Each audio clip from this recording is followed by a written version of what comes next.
Hey everyone, it's Jonathan and welcome back to Christmas in July. Today's episode is one that I've had in mind for a Nutcracker series for a while, but I had yet to get around to it until Jaz Vianey suggested it. We had recorded a podcast earlier this year, and we got to talking afterwards about other things she might want to talk about, and when I mentioned I was planning to do a few new versions of the Nutcracker in July, she suggested Barbie in the Nutcracker, and I was definitely on board. I've talked about a handful of Barbie movies in the past. They've never been a favorite thing of mine. I never grew up with them, so I didn't have any nostalgia for them, and the animation quality can vary pretty widely. However, with this one, I'd heard from so many people, friends and strangers, that this one is near universally beloved. So I went in expecting a lot, which is probably never a great idea. To be clear, this one is definitely better than some other Barbie media I have watched, but I think I was expecting something more memorable for this, and it just really was of a direct-to-video quality, which is exactly what it is, and it never pretended to be anything more than it was.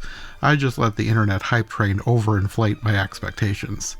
Anyway, all that to say, this movie is fine for what it is, and I enjoyed talking about it with Jaz. But also, as a bonus, right before we recorded, Jaz sent me a commercial, very short TV special. I'm not 100% sure what it was made for, but Target made a very short version of the Nutcracker for some reason, starring Chrissy Teigen and John Legend, and Jaz wanted to add that to our discussion. So consider this podcast a 2 for the price of 1.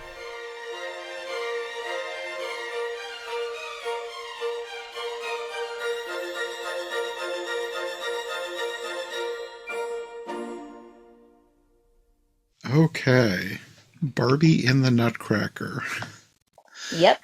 This is one that I've had it on my list as something to do for a Nutcracker series for a while.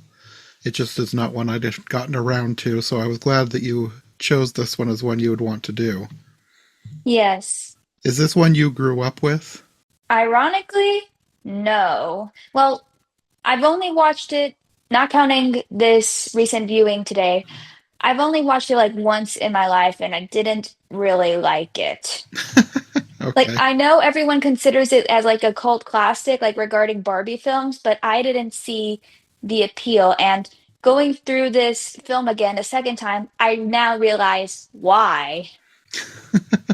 So when did you first see this one? Honestly, I don't remember, but it did come out the year I was born, though, 2001. Okay. Yeah, I had not seen this one. I've seen a couple other Barbie movies for the podcast, but I didn't grow up with this one, obviously. It came out past my time. I would have been a teenager when it came out, and my little brothers would have had no interest in it. I watched everything with them, but this isn't something that they would have ever checked out from the library. So I have Definitely never not. seen this before watching it for the podcast. I thought it was interesting. It's definitely not a favorite version of the Nutcracker, but No. I've seen worse, so. That's good to know because I don't, I, if I'm honest, like I'm not too familiar with the whole Nutcracker series as a whole. And I say that ironically because like in Houston, where I'm from, we have a ballet performances of the Nutcracker every Christmas season, and I never bothered to go. Hmm, Not even when Nutcracker the Four Realms came out in 2018. Like, I did briefly consider going to the ballet for that year, and I did not. okay. I've never seen a full performance of the ballet. I've seen like some video versions, but I think they were all probably shorter than if you actually went to a ballet. I don't know how accurate it will be, but one of the ones that I'm doing later on for the podcast will be the Macaulay Culkin one from the 90s, which is a ballet, but I don't know Oh, how much of the ballet it is because it's like a movie length, but I want to say the ballet is longer than a movie length, so I don't know. I I'll will have to look say into it more. like from the bare bones of the story outline alone, it could be easily cut down for time. Because the first act Yeah, is just basically the Nutcracker defeating the Mouse King, and then the second half is just everyone celebrating. the the Nutcracker is one of those stories where it has so many different interpretations, and part of that is because it is both based on a book and the ballet. And That is true. different versions pick different pieces of either the book or the ballet to use for their version, which I think this Barbie version did a little bit of that. But it also did something that I've seen quite a lot, in that they took the basic outline and then made up their own story to go with it. There was a lot in this that I've never seen before. And in some cases, it does work. In some cases, it does. This one, I guess it worked, but if you're a Nutcracker purist, I don't think you're going to like this one too much. I'm just whatever for this version, at least. Or at least the ones I've seen, which is not very much. So what was it about this one that made you suggest it when I asked if there were any Nutcracker ones you wanted to do? Maybe it's because I guess the main reason is number one, like I'm a big fan of the Barbie films when they were coming out, like throughout the 2000s and early 2010s. And Mm-hmm. I know this was a staple for the series because it's the very first one of the series. Mm-hmm. And it started like this whole series because of it. So I Okay. think that's why there's such reverence to it, even though some story stuff and the animation isn't that good. Mm-hmm. I had not realized that this was the first Barbie movie. There have been like some specials in the past, but I think this is like their first real film, like CGI wise at least. Mm-hmm. Which I hadn't realized that this was the one that kicked off the whole franchise. It's an interesting place to start. I'm not sure why they would have picked the Nutcracker. I don't know that it's something that immediately jumps out to me as like, yeah, this is what we should make our first Barbie movie about, but I guess it works. Yeah, and I guess another reason why I chose this version specifically is that many young girls or who became romantasy readers and such loved the romance between Clara and the Nutcracker, like this version specifically. Okay. That's something that a lot of versions do. I don't know. It is sort of based on the story, so it makes sense. Claire is usually, I don't know what age she's supposed to be in this, but She's Clara supposed to is be a usually kid, but younger. in this version, she's a teenager. Yes. And it's weird for me because every time I see Barbie, I think she's a woman in her 20s. I never see her as a teenager. She always just reads older. I see her like in her late teens, like between 18 and 20. Hmm. She always just reads older to me. So, like, I could tell that she was supposed to be younger based on the way this story went. But it's one of those things where it's hard for me to get it out of my head where like she's supposed to be a kid. She's not 20. Before we begin with our discussion, are we going to discuss about the Target ad I sent? We can. I didn't know if you had sent that thinking it would be something for the end or the beginning, but wherever I'd you want to say talk I about it. prefer the beginning because just like any main theatrical release, like at least the Disney and Pixar ones, like you always start off with a short before the main film. Sure, that And works. the ad ties it well because it's toys. It's related to toys. It is. Yeah, I had never seen Heck, this even before. Barbie appears, like regular Barbie, I should say, Hmm. like Life in the Dreamhouse-esque era Barbie. Hmm. So I didn't really have much to. Honestly, this is the one Nutcracker adaptation besides Four Realms that sticks in my mind the most, even though like it's like what, almost 10 years old this year. Yeah. I had never seen this before, so this was new to me. Yeah, so it's very, very niche to me at least. Like no one posts this ad on every Christmas on social media. Let me put it that way. So, where did you find this? Or is this something you saw when it came out? I saw this when it first came out. Okay. I thought it was like 2015 when it came out, but no, according to the YouTube video I found for it, it's 2016. Okay. And supposedly the user who posted this is the main girl who plays Clara in this ad short Oh, film. okay. Isabella Russo, that's her name. But I noticed like within the few seconds, I recognized the speaker who comes on the stage before the play starts is Kylie Cantrell, who is currently known for playing Princess Red in the Descendants Pocket Watch trilogy. Oh, okay. She looks distinct to me. Like she really stands out, even though she has no real role in the play other than to introduce it. Hmm. Okay. I know the name, but it's not somebody I'm familiar with, and I haven't watched the Descendants movies yet. If I'm honest, like the Pocket Watch trilogy, it's its own thing. Like many fans of the Descendants franchise, like practically disown this part of the franchise. Like Rise of Red was the first one in this new series that came out in 2024, and the second installment, Wicked Wonderland, is scheduled to come out later this year, like this summer, actually. Mm-hmm. And I'm safely assuming there's going to be a third and final one, tying it all off, but we call it I call it the Pocket Watch trilogy because that's the main object of the trilogy, and time travel is involved. Okay.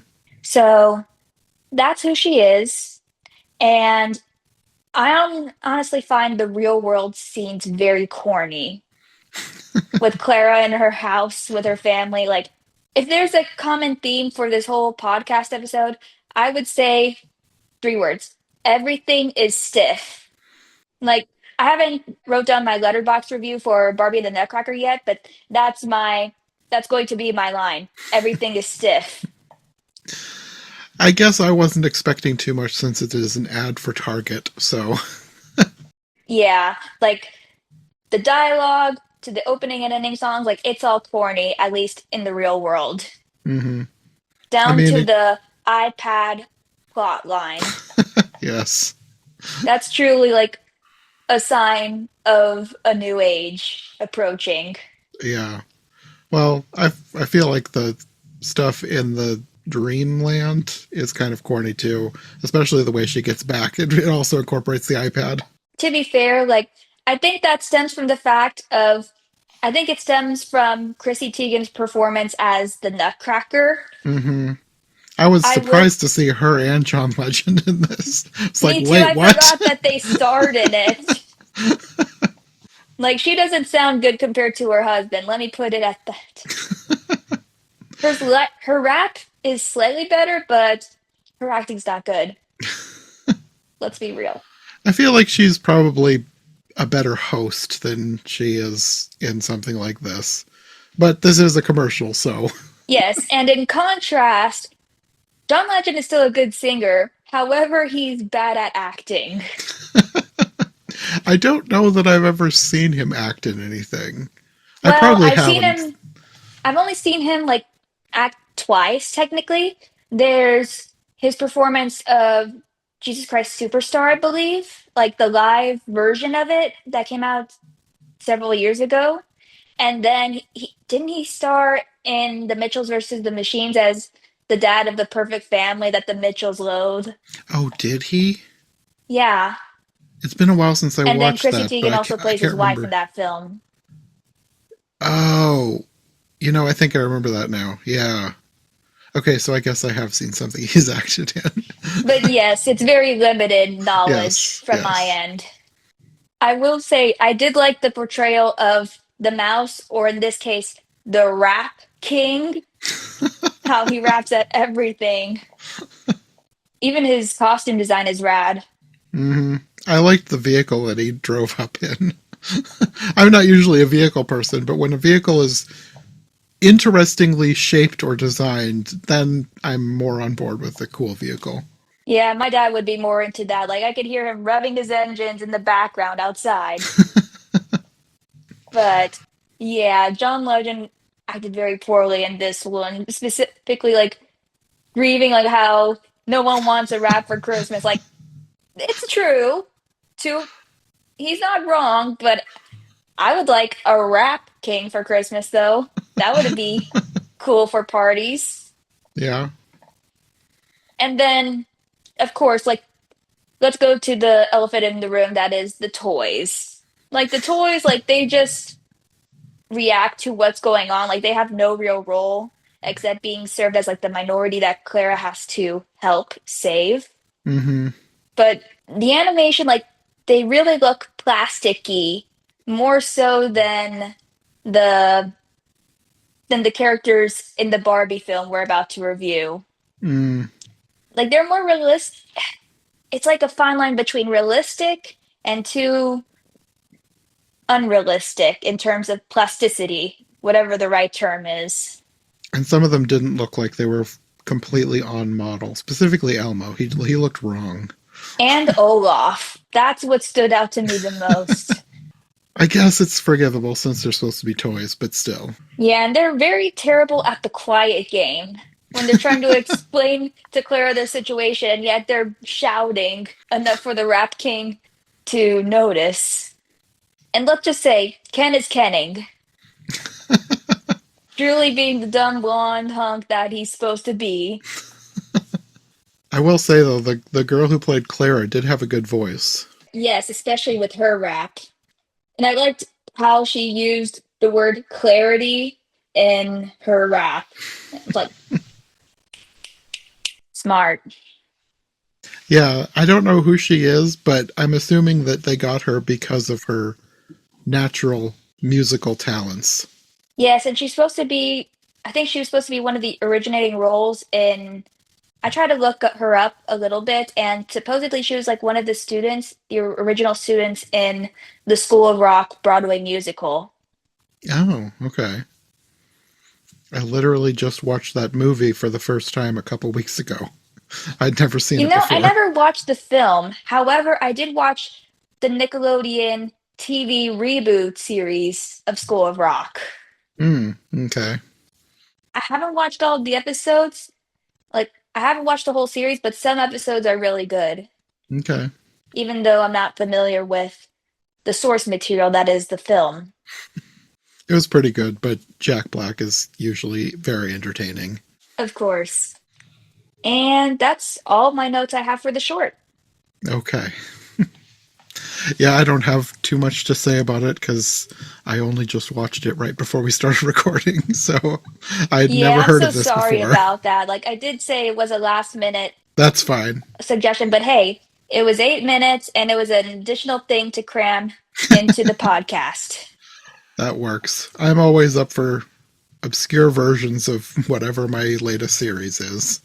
That's why I suggested it because I knew it was right up your alley. And it was something I had never heard of before. And it's not something that probably would have been listed on a Wikipedia list of versions of the Nutcracker. So Definitely not, but I do know, I do hope that there's some people out there like me who do remember this ad vividly. I wonder where this aired because this is too long to be a commercial on TV. They must have just made it for the internet, I guess. Yeah, or one of the mainstream channels like ABC or NBC. I suppose it could have fit into a Christmas special. Like I could definitely see them airing that during like what, the Christmas parade or like one of the holiday specials somewhere. Oh, you could be right. It could fit into something like I don't that. remember like when this aired exactly, like the exact day or what program, Hmm. but that's all I can recall. So, on to Barbie and the Nutcracker. I thought it was an interesting choice to bookend it as a story that Barbie is telling to someone, like in the modern day. It Yeah, wasn't and like the fully in whatever time period the Nutcracker takes place. I don't know when it, or what films you watched in the Barbie series so far, but the first few films is basically framed as like a narrative. Like it always starts and ends with Barbie telling a story to her younger sister Kelly, and it's supposed to reflect her internal struggles going on that she's facing at the time. Okay. So we start off with Kelly struggling to dance to practice for her recital, and Barbie tells her, like, hey, you should learn how to be courageous like Clara. And so she starts off this story from that one situation. It kind of amused me how abruptly she just started telling the story, like with Yeah, almost no like, warning. yeah, it takes you to the plot right away with no fanfare. Hmm. It was so abrupt. It was like, did we really need this to bookend the movie? It could have just been the movie, but I don't I know. I thought it don't know was what their goals sweet. for it was. I will say, I feel like they stopped doing that by the time they did The Princess and the Pauper. Like, that was like Okay. a full-on story with no real-world scenes. Okay. Well, for the most part, when it first started into like the, I guess, classic Nutcracker story, even though they have their own twists to it. For the most part, I was thinking this is kind of close because instead of having an uncle Drosselmeyer, they had a grandfather Drosselmeyer and an aunt Drosselmeyer. They I kind of know I split that saw an character. Instagram post long ago, like people were confused, like how Aunt Elizabeth was related to Drosselmeyer exactly. But the second watch, like it made it explicitly clear that Clara is not directly related to the Drosselmeyers, like she was just adopted by them. Oh, okay. Like she and her brother were orphaned, and they basically were taken in by Drosselmeyer. And we don't necessarily know how they were tied to the parents in some way, but that's who they end up with. I must have missed that because I just assumed that their parents, one of their parents, was the child of Drosselmeyer because they called him grandfather and they called her their aunt. Yes. And I do remember in this is a little side tangent, but there is a tie-in novel for the Four Realms called Secret of the Realms. It's basically the junior novelization of the Nutcracker in the Four Realms. However, it goes back and forth between Clara's present day and her mother's past, Marie's past, and how she created the Four Realms. And in that novel, Marie's family, they were toy makers that were killed in a fire, and Drosselmeyer was basically their biggest customer, their patron, essentially. And so that's why Marie ends up in the household. Okay. It's been long enough since I did the episode on that one that I'd forgotten that her mother in that version had created the realms. It wasn't explicitly stated. Like, I feel like I honestly prefer the novel over the movie, or better if you read the novel and then watch the movie afterwards, because it gives you a full picture on what basically happened, like the whole history of the Four Realms. Okay. And I do find like lots of the lands in this film, Barbie and the Nutcracker, it reminded me an awful lot of the Four Realms. That's honestly like my biggest Nutcracker adaptation I've watched. Mm. That one wasn't really one of my favorites, but it had some scenes in it that I really liked. I just appreciated how like it's technically one of the rare Disney original films theatrically released. And I feel like we don't get that a lot anymore with all the remakes going on. Yeah, it would be nice to have more original adaptations of classic literature. Yes. And heck, I'm an English major and there's still lots of literary works, like literary classics that I haven't read yet. So it'd be nice to have different types of works adapted. hmm I grew up with a lot of abridged classics, but there's still tons that I haven't read. That's part of the reason that I'm trying to incorporate more books into my every version ever series because I need to read the original versions of the things I'm talking about so I'm more well versed on how well things have been adapted. That's great. Unless it's a long book like War and Peace or Les Miserables. Those aren't currently on my watch and or read list. Les Miserables is a weird case. This is such a tangent, but there is a couple of anime versions of Les Mis.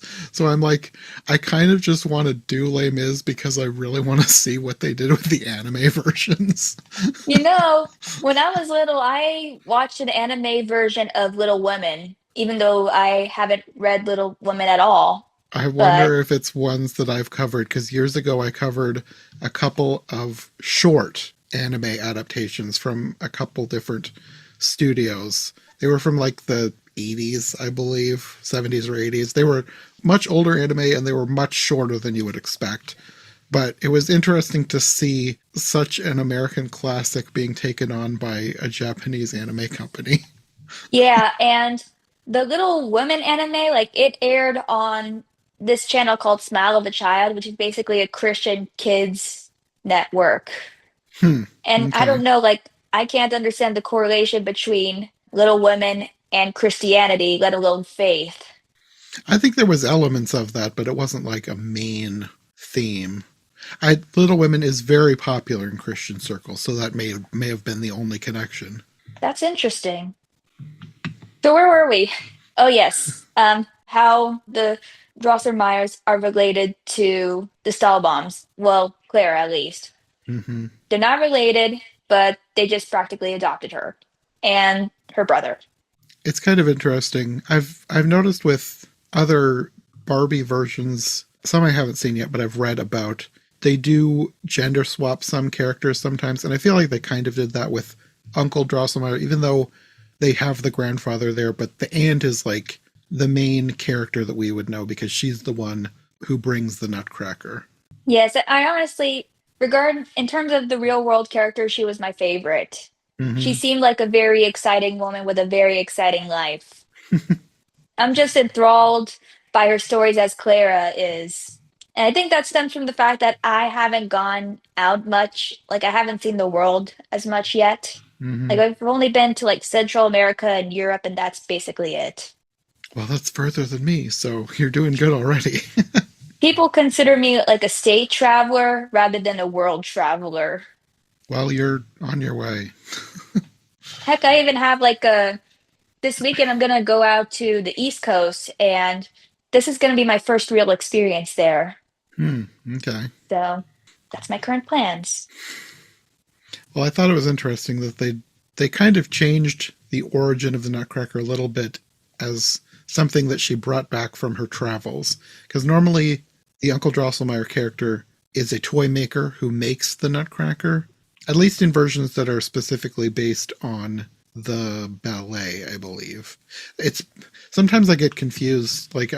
It's been a while since I've read the book, so Yeah, the sometimes different adaptations versions. like bleed with one Yes, another. exactly. Especially this, like that's how if I'm honest, that's how I felt throughout this whole watching this whole adaptation. Like lots of the stuff from the Four Realms is like seeping into my mind. Like, I was having moments of that too, like trying to remember if, because some things I was like, this feels like it's from another version, and I was thinking, like, whatever his name is, the Mint guy, I was like, was he from the Four Realms? I don't think he's a character in the book because I don't remember a Mint character. no, I think he and Captain Candy are like original characters made for this film. Okay. But yeah, like one thing I noticed that I'm not sure if it has any origins from the original source material, but Drosselmeyer is always related, is somehow tied with the owl character. Like he's always seen with an owl, some way, shape, or form. Hmm. I remember the owl from other versions. I can't remember if that's a detail from the book. I kind of want to say that's probably from the ballet because I don't remember an owl in the book. Like an owl on the clock is a detail that has come up in more than one version.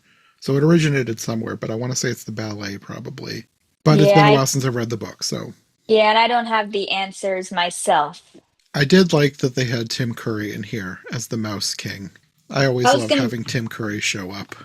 honestly, like typically the early Barbie films, like they are known for bringing like major actors and having them voice characters in their movies. Like the one that stands out to me was, um, I think it Preminger. He was voiced by Martin Short in Princess and the Pauper, and then we Hmm. had Catherine O'Hara as the evil aunt in the 12 Dancing Princesses. Hmm. And if I'm honest, like he and Kelly Sheridan were the only voices that stuck out to me. And let me give you a fresh reminder that Kelly Sheridan was like the original voice of Barbie for these films. Hmm. So those are the only two that stuck out to me. Like, funny enough, like I honestly mistook Tim Curry, like the voice of the Mouse King, to be Jonathan Freeman. That's his name, right? Wasn't he the guy that voiced Jafar in Aladdin? Oh, I'm not sure. But Tim Curry sounded an awful lot like him. The cast was basically an afterthought. Like I had to look everyone up after the credits. Yes, Jonathan Freeman voiced Jafar. But yeah, that would have been a good alternative for the Mouse King at least. Yeah, probably. I do love Tim Curry, though. Anytime he shows up, he just makes everything better. Yes. And I think he was like the standout breakout role in Beauty and the Beast Enchanted Christmas. He's the main thing that I remember about that movie. I don't remember much about that movie except for him as the giant organ thing. Yeah, and I liked how in the remake, like he was basically transferred over to the remake. Like he went from being this obscure character in this like relatively bad sequel and placed in the forefront as one of the supporting characters in the live action film. I have not actually seen the remake. I did not know that they had put him in If there. I'm honest, like you could skip it.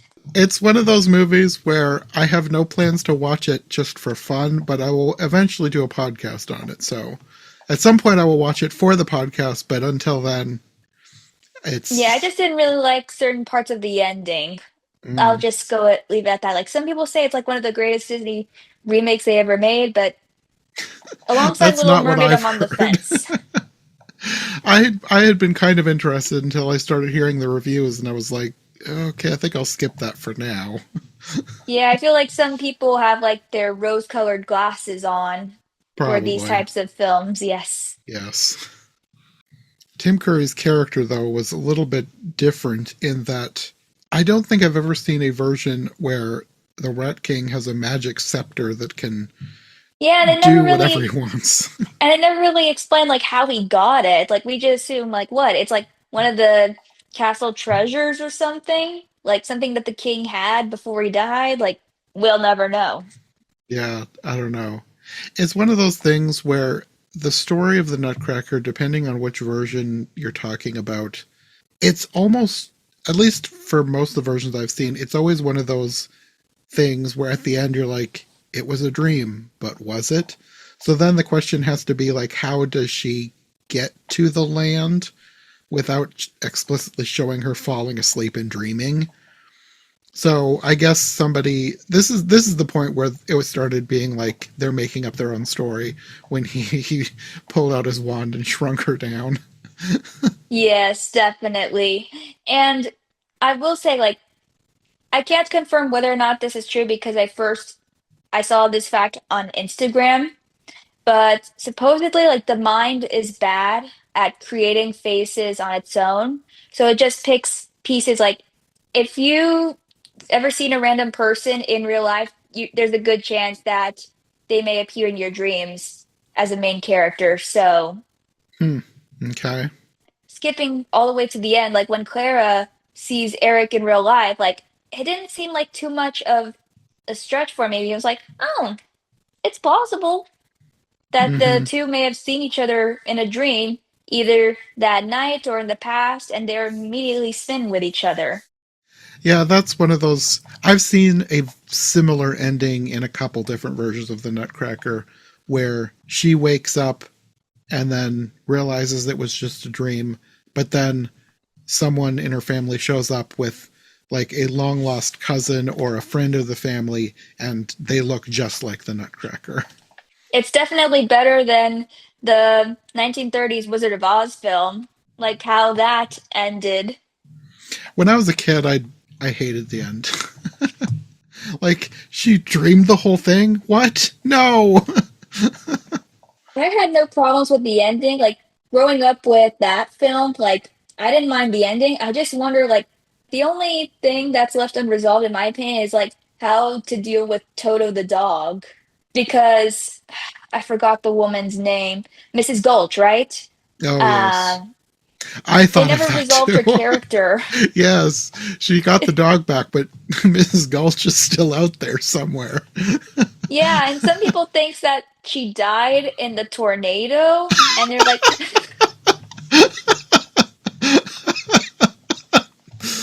they never explicitly say it, but it's implied. It Like, feels kind of like well, morbid fan fiction. yeah, it's basically like, well, Miss Gulch died in the tornado, so you can have Toto. If I'm honest, that's my head canon. Like, I mean, It was never stated, so it makes sense. And she did see Miss Gulch riding in the tornado. That's true. So it's not out of the realm of possibility. Yep. So now on to the Nutcracker himself, Eric. If I'm honest, like I didn't like how they named the prince Eric because it was too similar to Disney's Prince Eric from The Little Mermaid. But Oh, they do you're that right. sometimes. Yeah. Like in 12 Dancing Princesses, the main love interest, his name is Derek, and I think of Prince Derek from Swan Princess. I wonder if that was on purpose or by coincidence. I feel like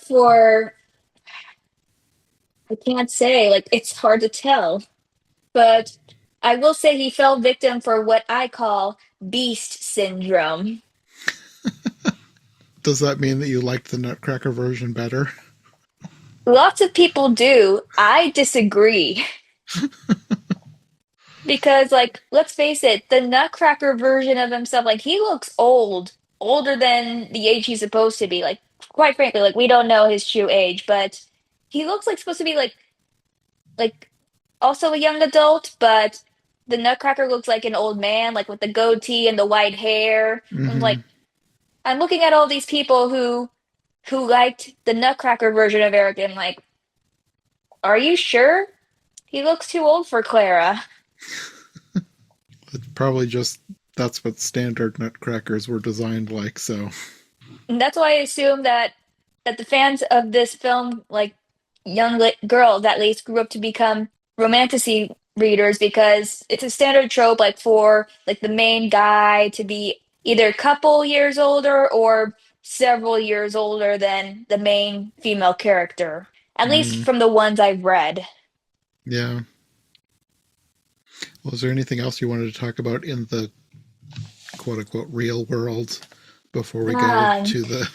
I will say, like, I find it weird how I was expecting Drosselmeyer to have a change of heart regarding like how he treats Clara, but that never happens. Like, I was expecting him to have like a Scrooge moment where like he doesn't like how Clara daydreams, and then I expect him like the next day to be like okay with it. But Mm, he's still the same guy the next morning.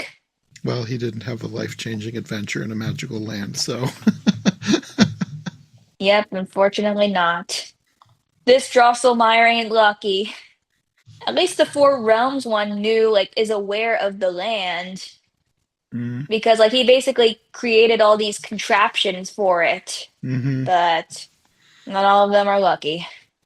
One thing that stood out to me, I don't know if this is true or not, but when they are going into the magic land, the owl gives Clara a locket that will bring her back home.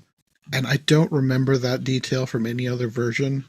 So part of me wonders if they put that in there so that it could be a piece of merch that they sell to kids. That could be true. And I think the fact that it was on the ballerina dancer ornament, I think it's meant to foreshadow, like, how Clara was, like, the sugar plum princess this whole time. That was Like, another odd detail, too. I don't remember. Like, there are other versions that have had Clara be someone special, but to have her be the Sugar Plum Princess, I felt like that was another thing they made up for this version. yeah, I feel like I'm glad that this whole thing was a dream because if it was real life, it would make no No, sense. it would not. As soon as that was revealed, I remembered other versions where it was a dream and she woke up and I was like, okay, that's got to be what's going on here because that makes no sense for her to be a long lost princess of this magical land. She's in the real world and has a little brother. At least in Four Realms, it makes sense. Like Hmm. Clara basically overthrew the Sugar Plum Fairy, and so that makes her the ruler of that region. I forgot the Sugar Plum Fairy was evil in that one. It's been a while since I watched that one. I will say, like, on a random tangent, like, if you read the novel, like, you'll feel a little bit pity for her because she honest, like, one, she was Maria's, like, precious porcelain doll. So it kind Mm. of hurts more like when she's turned back into a toy, like it's sad how this toy, this being that Marie basically loved, ended up nearly destroying another thing she held dear, that is the Four Realms. Like, she honestly reminded me of Spinel from the Steven Universe movie. Like, she was basically like a Oh, plaything who was yeah, abandoned and wanted revenge because of that. yeah. But at least Spinel got a happy ending when the Sugar Plum Fairy did not. Mm. So, like, do you have any other notes regarding the characters, both real world and fantasy wise? The only other thing that really stood out to me is the little kids that they meet when they first go in. I don't know why I thought it was so weird that the one, like, he's supposed to be like a gingerbread kid, but like, it looked like he was just wearing a weird costume the whole If I'm time. honest, like when I first saw those two kids, my mind immediately went to Hansel and Gretel because they're basically these two kids associated with sweets. Slightly ironic that the series that I'm working on before this one is fairy tales about kids lost in the woods, which includes Hansel and Gretel. While we're on the subject, I noticed lots of many film parallels, like not just like with Disney, but like other films as well. The few scenes that came to my mind was the moon scene in Shrek. Like you have like Shrek and Donkey talking under a moonlit sky, and the same thing happens with Clara and Eric. Mm-hmm. Then you have like Panny the doll in this raided village, like in Mulan. It's a grim comparison, but that's where my mind went to. Mm-hmm. And then, of course, the rock giant reminded me of the earth giants from Frozen 2 and the never-ending story. Bonus points Korg from Thor Ragnarok, except this stone giant is made out of a like furniture essentially and not necessarily like a marble slab, not necessarily actual stone rock. I was just thinking of the ice giant evil snowman from the first Oh Frozen yes, like movie. he does remind me of Marshmallow like a little bit, not a whole lot though. And then at some point Captain Candy gives the solo shrug that Han and Ben do. Like Mm. so those are the parallels I've noted.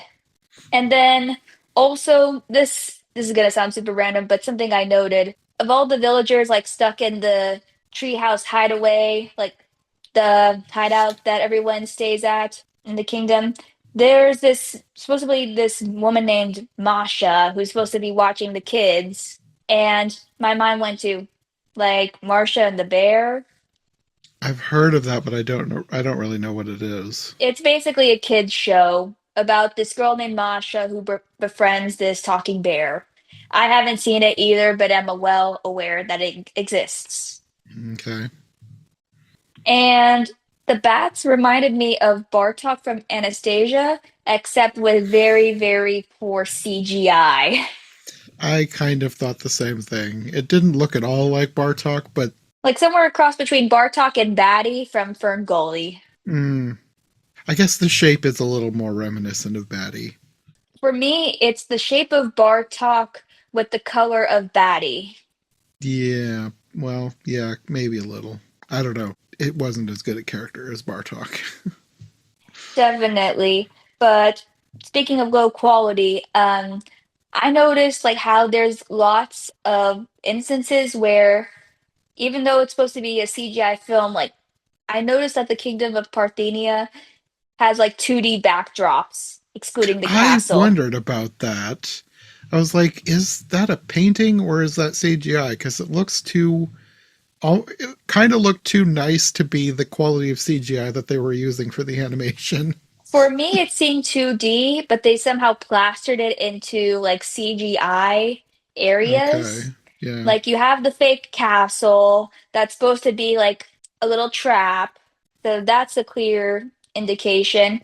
And then the whole landscape of the kingdom, like that seemed the one that stood out more. Hmm. Like almost uncanny. Like this is definitely a dream world. But aside from that, that's all of the notes I have. I think the only thing that I had made note of was the way it ended.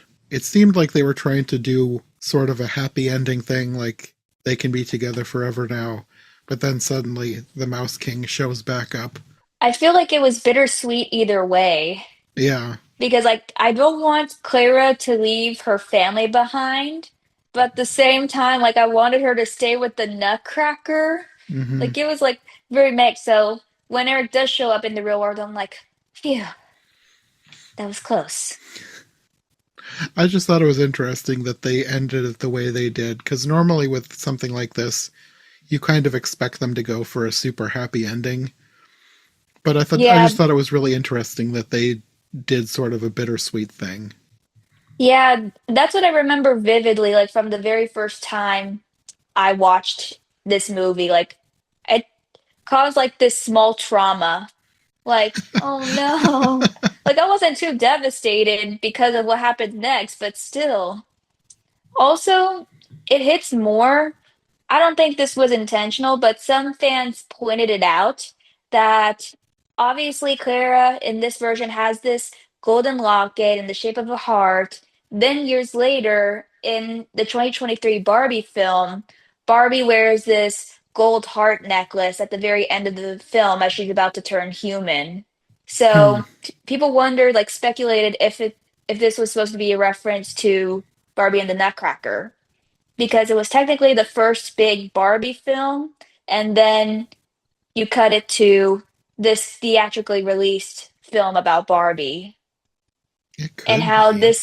how the locket, the necklace is supposed to serve like as a theme, as a Hmm. motif regarding transformation or change. Like in that film, Barbie wanted to learn more about the human world and be human. Well, in this one, like she just wants to go back to her normal size and go home.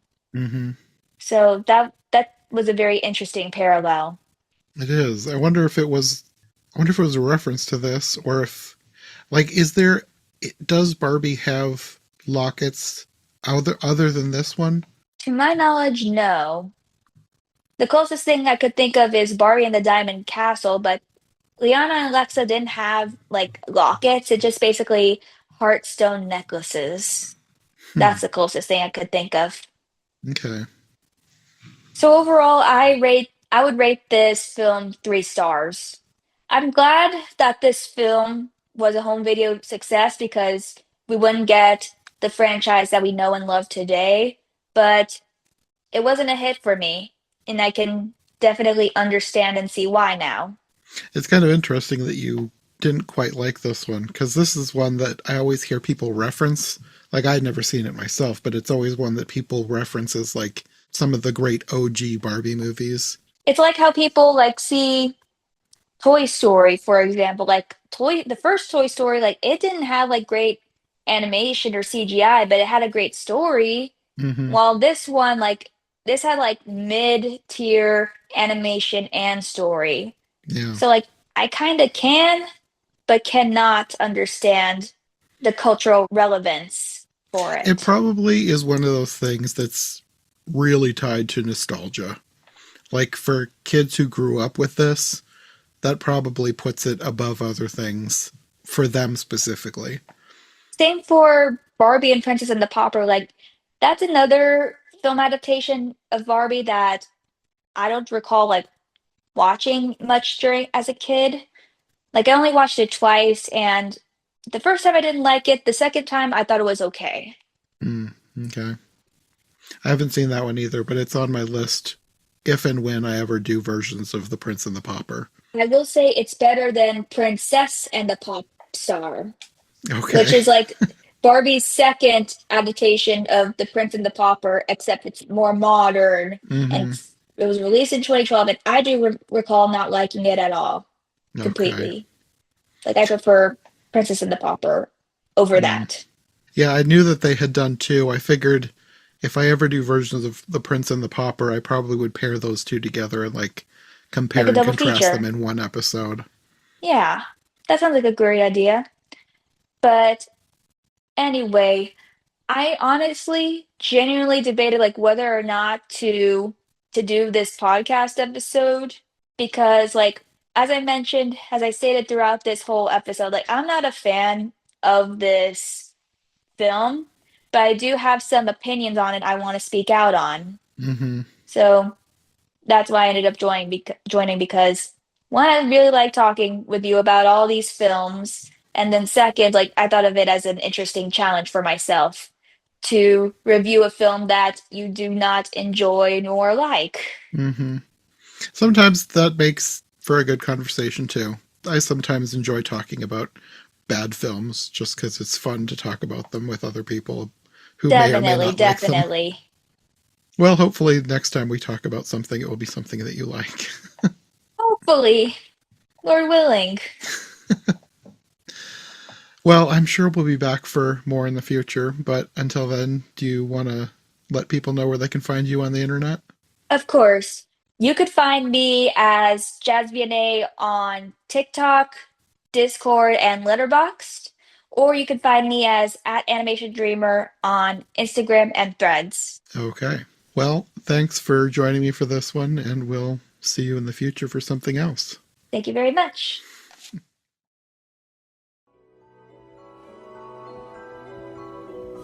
Thanks for listening to Every Version Ever. If you enjoyed this episode, make sure to subscribe and follow my co-hosts as well. All of our links will be in the description below. If you'd like more podcasts like this one, all of our shows are available on YouTube as well as most podcast platforms. If you'd like to support this show, check out Johncast Media on Patreon for everything here, plus bonus and extended episodes you won't find anywhere else. We'll be back soon with another brand new episode, so thanks for listening, and we'll see you next time.